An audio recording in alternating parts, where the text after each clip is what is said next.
Well, we begin tonight with news of a diplomatic row brewing between Nigeria and the United Kingdom following the rearrest of proscribed IPOB leader Nnamdi Kanu.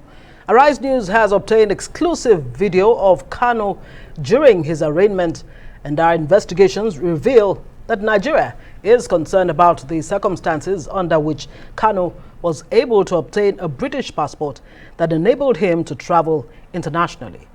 And this is because both his Nigerian and British passports were deposited with the Nigerian court as part of his bail conditions. And questions are being raised about the role of the British government in the saga and the possibility of being an accessory to Kanu jumping bail.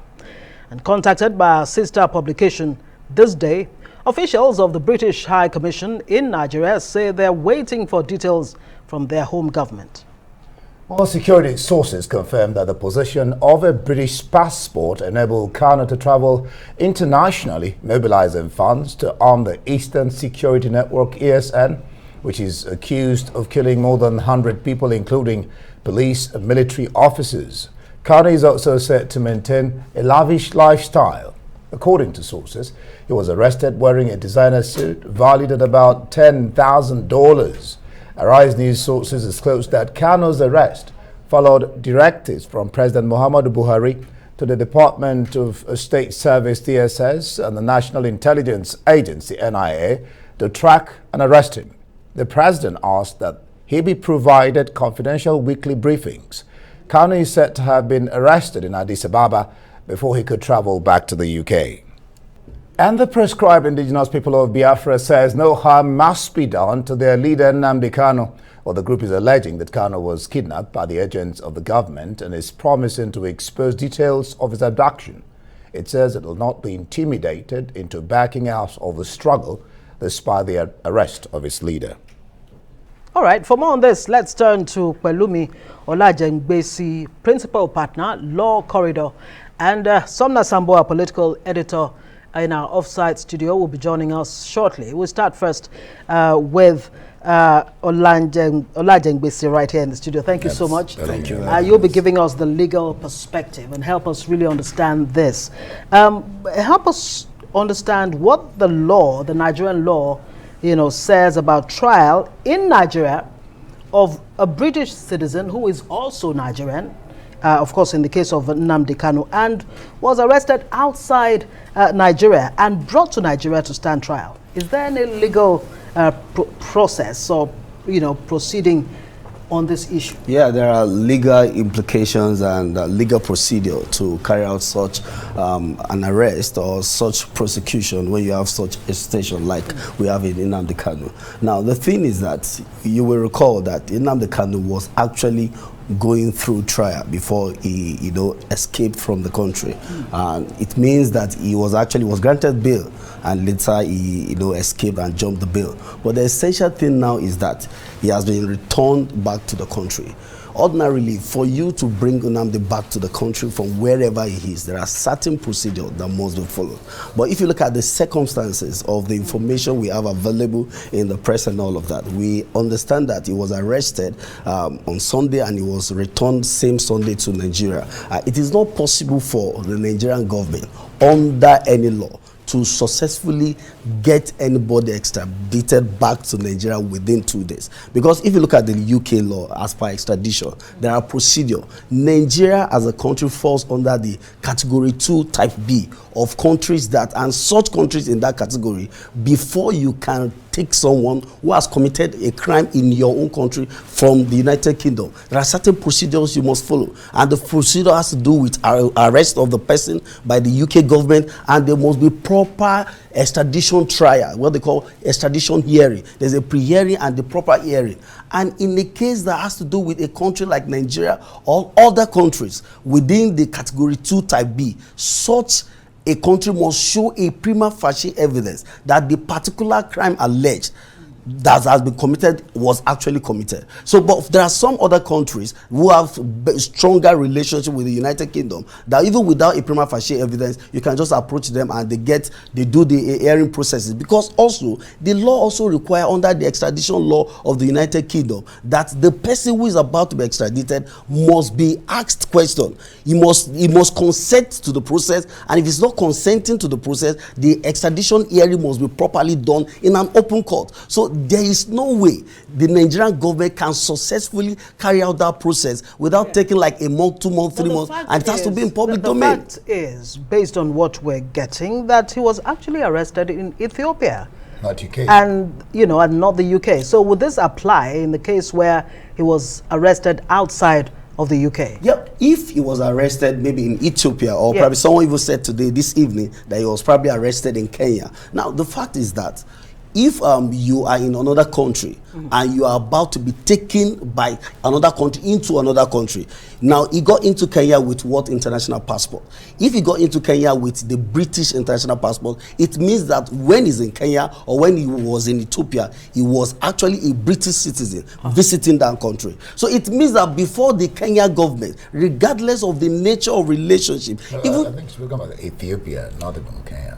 Okay, no, I mean, I'm saying that some news report claimed Kenya. Some even say Brazil. Yeah, so, okay, there's so many. Let's say, okay, Addis Ababa, let's Ethiopia, like we're saying, before you can get Nnamdi Kanu, before you can repatriate him, before you can bring him down to Nigeria, the procedure also must be followed. Okay, because well, that's more of that. We need to get to Sumner. All right, our political editor joins us now, Sumner Sambo. Sumner, glad to have you join us. Let's look at this. UK is finally speaking up, saying Nnamdi Kanu was not extradited from its country. How is all this going to impact Nigeria-British relationship? Thank you so much, Andy. This is a very challenging period for the relations between Nigeria and the United Kingdom, because Nigeria feels that the UK has not living up to the diplomatic relations that is existing between both countries, because the information that Arise News is getting right now is that the federal government is calling to question how Nnamdi Kanu was able to leave this country without any assistance from the British High Commission in Nigeria. And if he left with a passport, at what point in time was he issued a passport? Was he issued a passport right in here within the country? And how did he leave the country?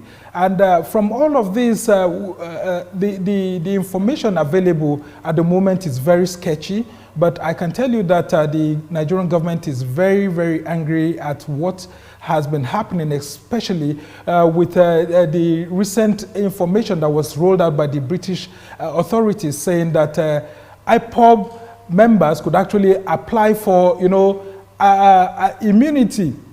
They could actually apply to the UK, and then they will be given an opportunity to actually seek for political asylum.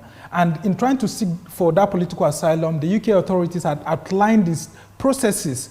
And in that processes, they mentioned that IPOB members could seek for political asylum because they are facing persecution. And since the uproar that greeted that guidelines rolled out by the British authorities immediately withdrew that. But it sent a signal, and the Nigerian authorities are not questioning if indeed the British High Commission did not in one way or the other support Nnamdi Kanu's exit out of the country. Well, these are the questions that may have to be answered, and the next steps may have to be maybe the foreign authorities, foreign ministry actually summoning the British High Commissioner to Nigeria to answer more on these issues. Because Nnamdi Kanu would have left to these foreign countries with a British passport or some British documents to support his exit. So the federal government is asking questions on this, and it's left to be seen if the British High Commissioner will be summoned to provide answers to whatever information that the federal government has. So now, very quickly before we let you go, going by the profile of this case, I mean, this is a major, all eyes are on this case to see how the Nigerian government will, handle it.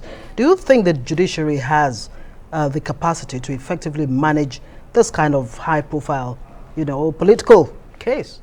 Yeah, the judiciary can do that in Nigeria, and you must also know that the judiciary is part of government, it's an arm of government, and they have duty to ensure that things like this are addressed. So I believe strongly that the judiciary can address it. I know there are two issues we're talking about here. The trial is a different thing entirely, and I mean the process of bringing him back for the trial is also a different thing. If you get to court, it does not matter the means through which he was gotten back to the country or through which he was brought to court, but what's essential is that he has to face his trial clearly according to the law. But what is also important, not just for the judiciary, is of course the federal government, is that they must understand the sensitivity of this issue. Because looking at what he just said now and looking at some of the recent development, I am very, very sure that certain issues in international law will generate as a result of the process of his return to the country and of course the process of him leaving the country. All right, let me ask you this. What considerations will the court give in the event of an application for bail from his defense counsel? Of course, we're talking about the fact that he jumped bail. Yeah. No, it's not likely he can get any bail opportunity again, because he has been given bail opportunity. For you to, when a person jumps bail and he returns to court, I mean, he has lost his freedom pending trial. However, if he can provide reasonable explanation why he had to jump the bail, then the court may probably consider it. But then you need to look at the condition for the bail. The condition for the bail essentially is not about him being available in court alone. The condition for the bail also, he was told not to stay in gathering beyond 10, which he actually breached anyway. And you must take note that a bail granted by court is actually an order of court. And anyone who breaches or who jumps bail has actually committed contempt of court. Well, so it is actually a new narration. He did say that he fled Nigeria to save his life because his home was stormed. Thank you so much, Pelumi Olajengbesi, for joining us. Thank you very much.